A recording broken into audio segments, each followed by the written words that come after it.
Good morning from Arkansas. Sorry, I'm gonna walk away from the truck here because it's running. But we're having a flashback from last year.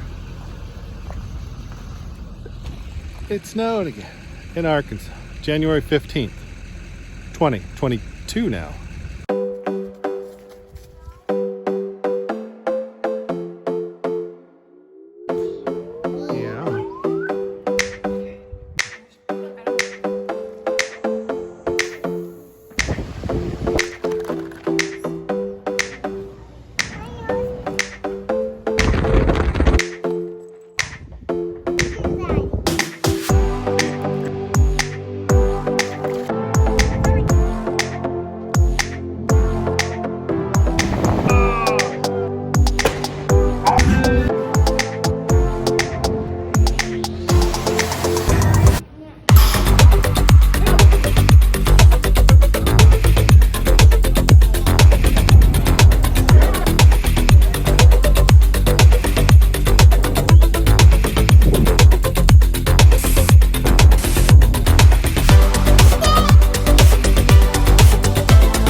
So we were a little bit more prepared for winter, but unfortunately our camper wasn't.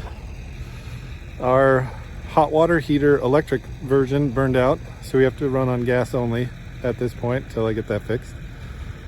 With the Montana, our new home that we have, we've only run into a few problems so far. The hot water heater and the furnace have been the two. We had to get the furnace fixed the day we took it, or the day we left.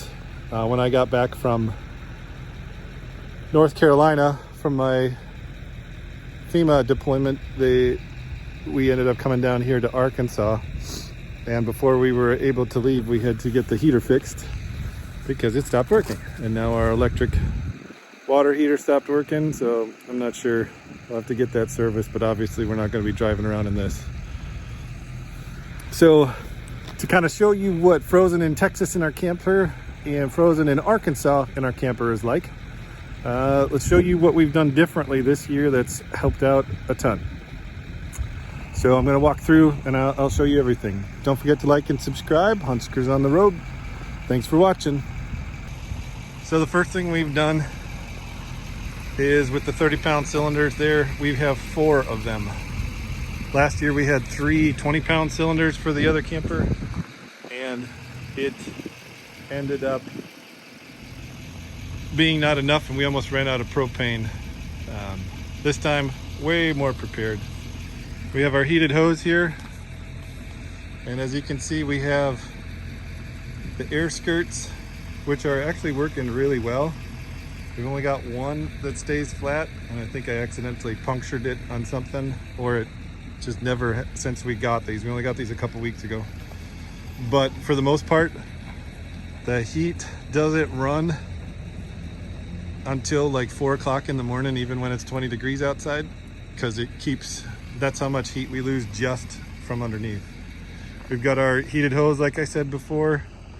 We've insulated our water pipe, and as you can see, it's kind of a big mucky mess, because about 2 or 3 days ago, the pipe was flowing out from underneath, so we had to shut it off, and they dug it out, so the ground's all super soft.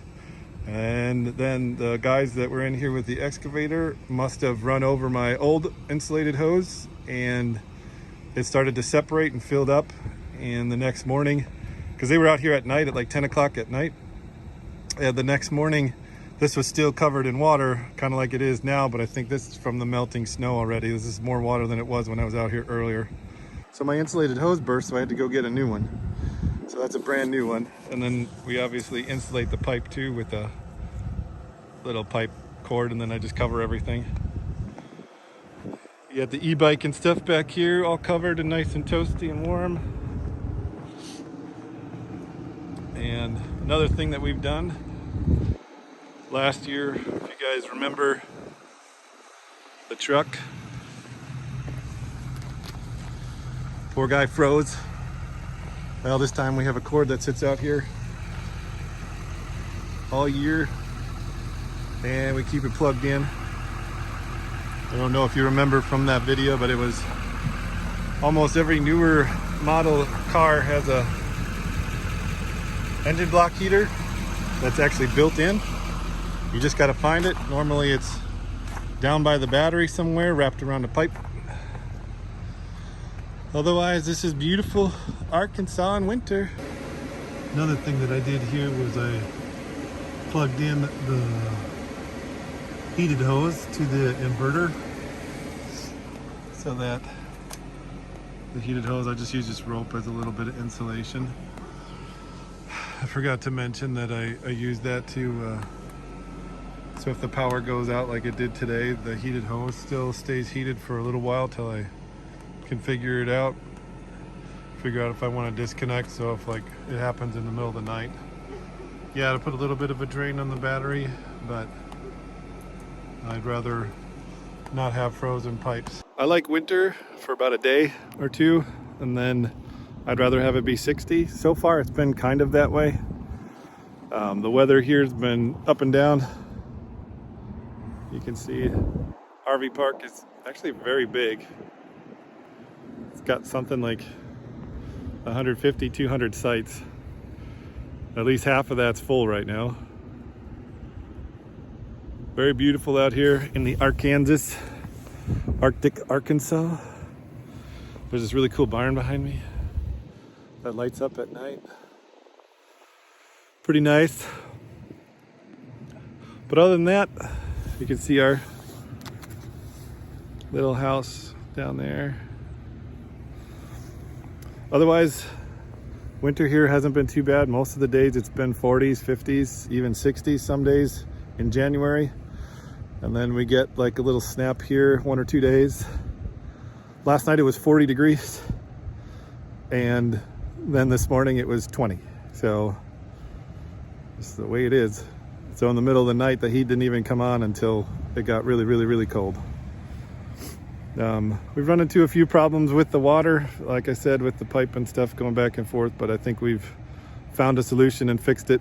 So now we just ride it out. We have plenty of food. We went grocery shopping a couple days ago, so all of the mistakes we made last year, even being seasoned Wisconsinites, we weren't seasoned camper winter people. Now we are a little bit. So we're a little bit more prepared. And yeah, that's it. Thanks for watching. This one's just a short video showing what winter's like and how we've done better.